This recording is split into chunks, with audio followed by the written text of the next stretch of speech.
It's gonna hurt a lot of feelings right now, but it isn't about right now. It's about 5 years from now. It's about 10 years from now. And where do you want this thing freaking going? Do you want to be big? Do you want to be the biggest thing ever?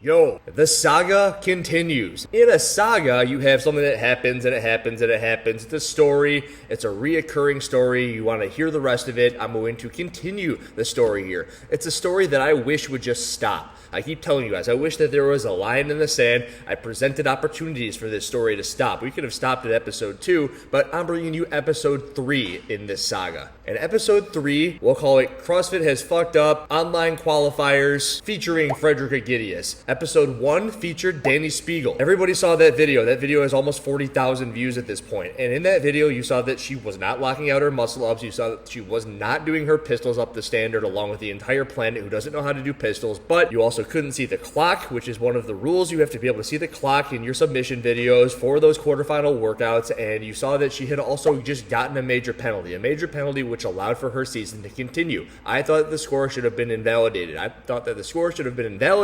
So that everybody knew that when you do that sort of crap, you're out. You can't just move on and do whatever you want whenever you want to do it because you've had a bunch of followers on the internet and because CrossFit wants you to be at their big competition. But that's what it looks like when they just give you a major penalty. It's a slap on the wrist. Go ahead. Carry on. Do whatever you want for the future. Episode 2 of the saga features David Hippensteel. Everybody's seen part 1, part 2, and maybe even seen us talk about it on the Savan show. It doesn't appear as if David Hippensteel does his age group online qualifier event 2 anywhere near what it's written to be. His overhead squats, it looks like the bar's hitting his head. He can't tell if he's getting below parallel. He doesn't get his elbows through on his cleans. He leaves on the lunges, so he leaves the frame on the lunges, which causes for invalidation right there. We've proven that. He changes his shoes in the middle of the workout. He's shoeless on his muscle ups. You can't do that. And in the shoe changing, he also sets that up to do pistols, which wasn't part of his workout. He was supposed to be doing box step ups, so he really doesn't even do the right workout. Then David Hippensteel does what he thinks is the right thing. You can go and you can look at the adjustments for the age group online quarterfinals. And when you look at the document given to us by CrossFit, you'll see that David Hippensteel withdrew his scores per their verbiage. Now, he probably thought he was doing a good thing, but in my opinion, he was doing a disservice to CrossFit. CrossFit had an opportunity to invalidate his video. And when they invalidate somebody like the 3-time CrossFit Games champion, albeit it's an age group, it shows that they're not playing favoritisms anymore. You look at Danny Spiegel's score, and it seems as if they're playing favorites. They're not just going to invalidate her video. She's one of the faces of CrossFit. You can't get rid of her. They let that one go. Now you got David Hippensteel, where he's giving them an out. CrossFit's like, whoo! All right,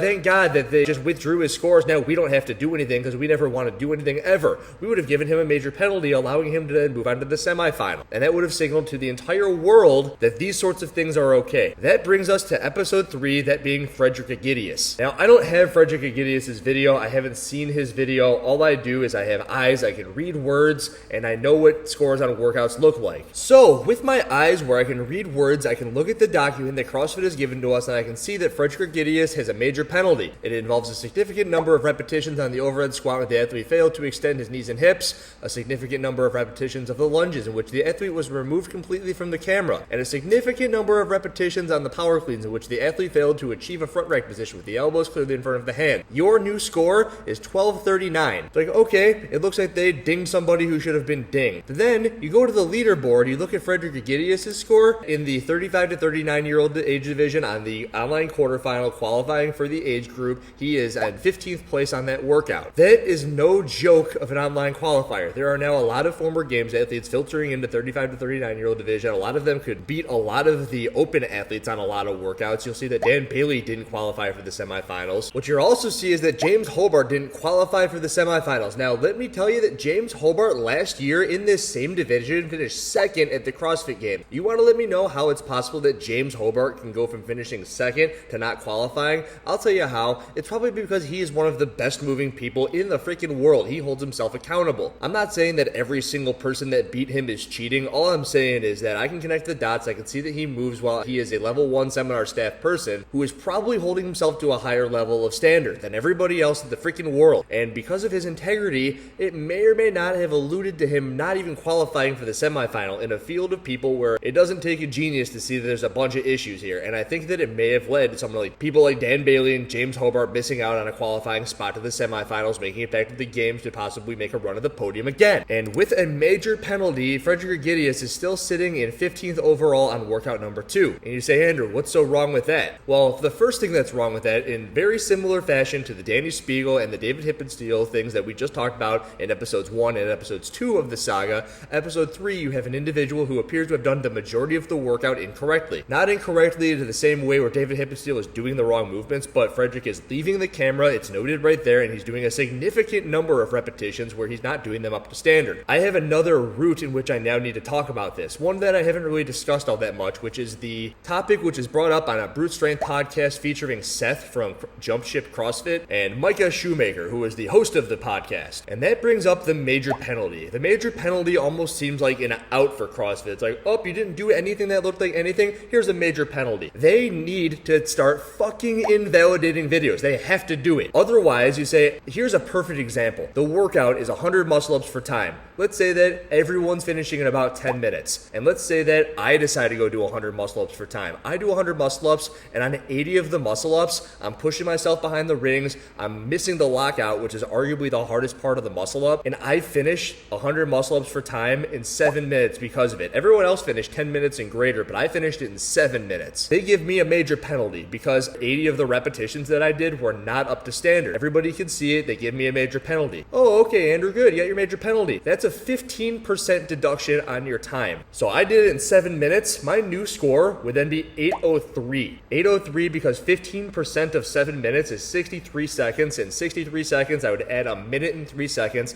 My score would be 8:03. I would still beat everybody by a minute and 57 seconds. Like I told you, everyone else was about 10 minutes, but I did basically the entire workout wrong. And that's what I'm going to get to here with Frederik Aegidius. So Frederik Aegidius, his score currently leaves him in 15th place. He was not removed from the competition. His score was still valid. And I don't know what the workout looked like. Perhaps it looked much better than David Hippensteel's, but when it reads the way that it reads on the write-up given to us by CrossFit, it doesn't look like it was all that much better. And yeah, I'm sure he did the pistols the right way, where David Hippensteel did the wrong movement, but a lot of the movements were incorrect. It speaks back to the Danny Spiegel video, where I thought that one should have been invalidated too, if anything, so that people know to start doing the workouts the right fucking way. I'm not out here trying to make any friends with this. I'm just out here trying to make it make sense. And this doesn't make any sense to me. So I don't know what Frederick's score was before. All I know is his new time. His new time is 12:36. From what it seems to me, it seems like the top score right now is by Ruben Insua at 11:22. Frederick's initial score would have to have been around 10.5 minutes, because when you add 15% of a 10.5 minute score, it gives you a number relatively close to his new penalized score. So it's very possible that the message that CrossFit is now sending out to the entire world is that 3, 2, 1, go. I need you to go as hard as you can in movements that look something similar to what the workout's supposed to look like. And on this workout, 3, 2, 1, go, you got 50 overhead squats.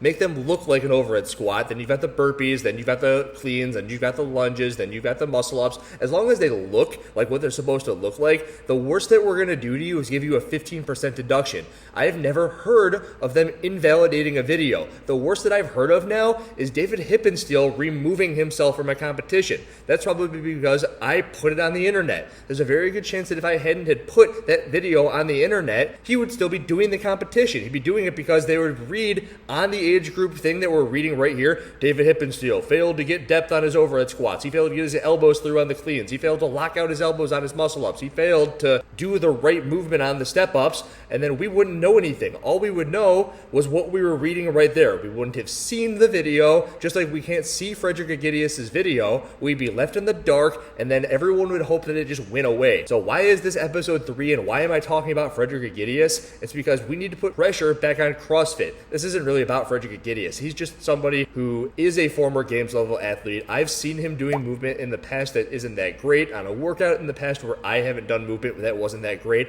I got a penalty on it, and I was upset for my penalty on it because I don't think that my movement was all that much worse than his, but he didn't get a penalty. Here, he's clearly getting a penalty, but I don't think the penalty is nearly tough enough. And again, it's not about Frederik Aegidius. I'm not trying to get Frederik Aegidius removed from the competition. competition. But what I'm trying to do is I'm trying to expand upon this thing that I heard talked about in the Brute Strength podcast with Micah and Seth from CrossFit Jump Ship in Hawaii, where they were talking about the fact that all of a sudden the athletes are going to see that the worst that's going to be done to them is a 20% penalty. And is that really going to be good enough? Is that what we want going forward? Is that something that's going to allow us to become one of the biggest sports in the world, which is the MLB, the NFL, and the NBA? 10 seconds left, NBA Finals, the ball's thrown in bounds, and the guy shoots a 3 from the corner. His toe is barely on the line, so we're going to give him 2.5 points instead of 3 points. It was supposed to be a 3-pointer. That would have won the game. 2 points would have tied the game, but they get 2.5 points because they want to make up their own rules and they just want to blur the line and they want everyone to feel good about everything. You can't have everybody feel good about anything in a sport. You need to make judgment calls. There has to be people on the field making calls in the moment, and then of course there's also always the review team, so you can always use that if you have to. The way you become more professional is you make clear-cut lines and you make the right decisions all the time. You cannot take into account the name of the frickin' athlete. You can't do it. It isn't about Danny Spiegel. It isn't about David Hippensteel, and in this video it isn't about Frederik Aegidius. Anybody who sits here and says, hey, stop picking on these people, you don't understand. I read that there's freaking scores here where they're not doing anything the right way, and everyone's just getting major penalties. Major penalty for everybody. Everyone in the quarterfinals who was doing the pistols the wrong way, major penalty for everybody. It doesn't matter. It doesn't matter if James Sprague's video shows him doing his pistols, and maybe a couple of them are that bad,